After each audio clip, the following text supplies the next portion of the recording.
whiny to Dublin Castle. Now Dublin Castle looks more like a palace than a castle, but it was originally built in 1204. Now between 1204 and 1922, it was the seat of the British power.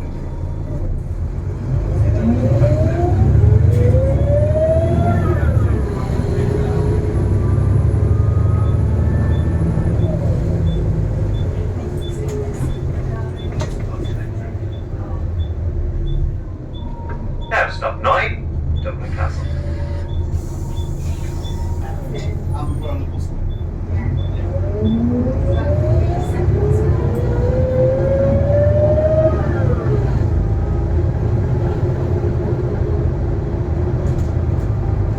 Now straight ahead of us now we have Christchurch Cathedral.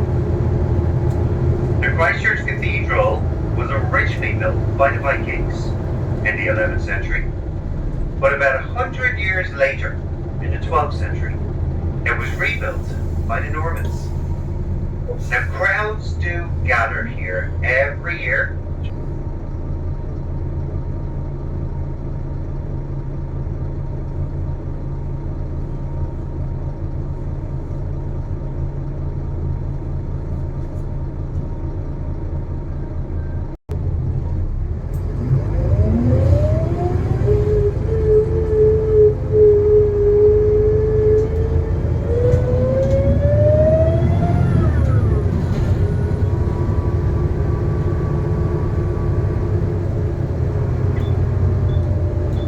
Now just beside Christchurch Cathedral, coming up on the right, you'll see a banner that says Dublinia on it.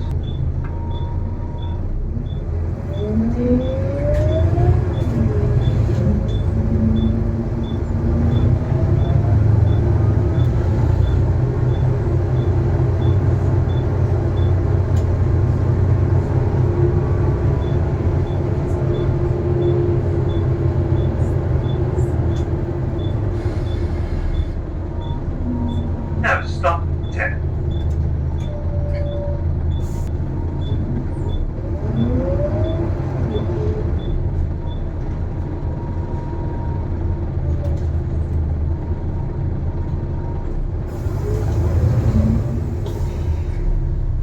So as we travel down this hill here, if you look straight ahead now, you'll see the largest cathedral in Ireland, St. Patrick's Cathedral. Now St. Patrick was down here, baptizing people back in 450 AD. But they didn't build the cathedral itself until 1191. Now in the early 20th century, in 1901, they did discover a stone well down here and dated that back to 500 AD. Now we do have a stop down here if anyone wants to hop off St. Patrick's Cathedral. Stop 11 is coming up.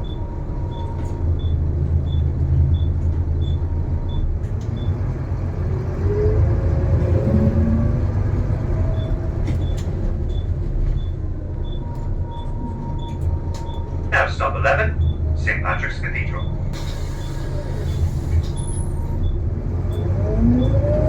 So as we leave stop 11, this narrow road that we're travelling on right now is called St. Patrick's Close.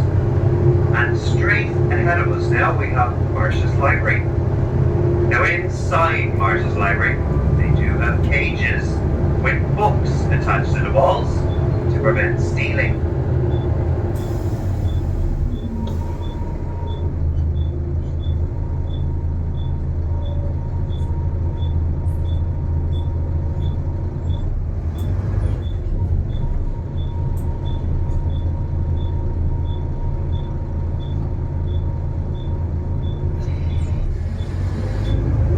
So as I turn to the right here, if you look over to your right, over that white wall, you'll see a red brick house.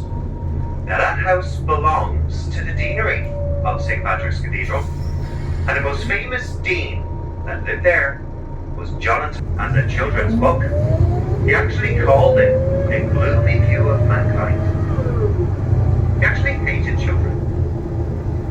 He wrote another book though, called The Modest Proposal, suggesting that all children in Dublin should be fat, boiled and eaten. Now, he did live to be 78 years old, which was rare back in 1745. The average person was living to around about 50. But what they say may have contributed to his great age is that he used to wash himself every single day. Where the average person used to wash themselves back then once or twice a year.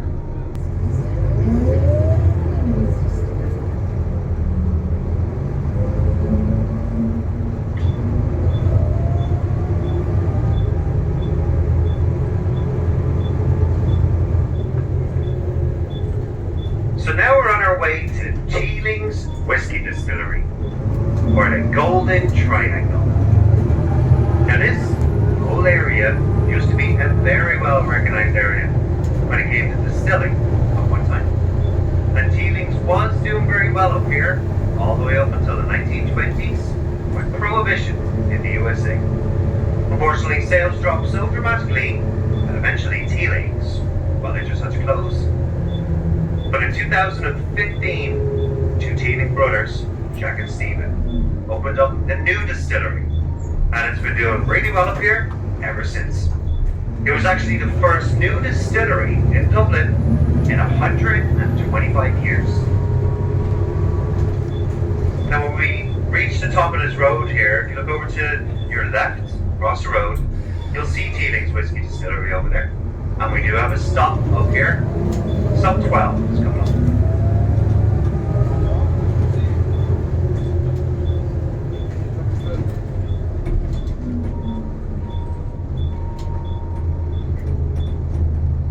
Now, stop 12, Teeling's.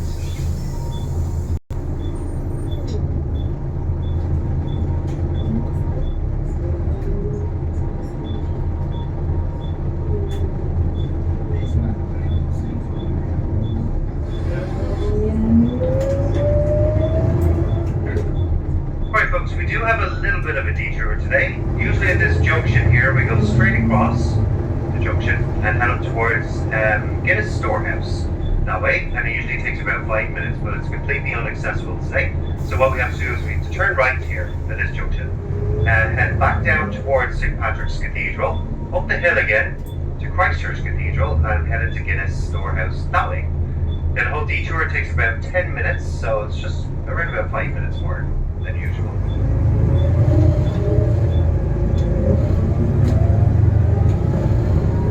So this area that we're in right now is called the Liberties. And the Liberties were built outside the city wall during medieval times. And out here, at that time, you didn't have to pay taxes, and there definitely wasn't any roads. The only thing they didn't take into consideration out here is that they will be at liberty of being attacked. Now the Liberties is also where the Great Dublin Whiskey Fire took place in 1875.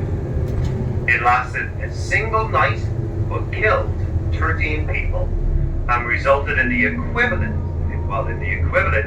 of €6 million in today's money worth of damage just in whiskey alone.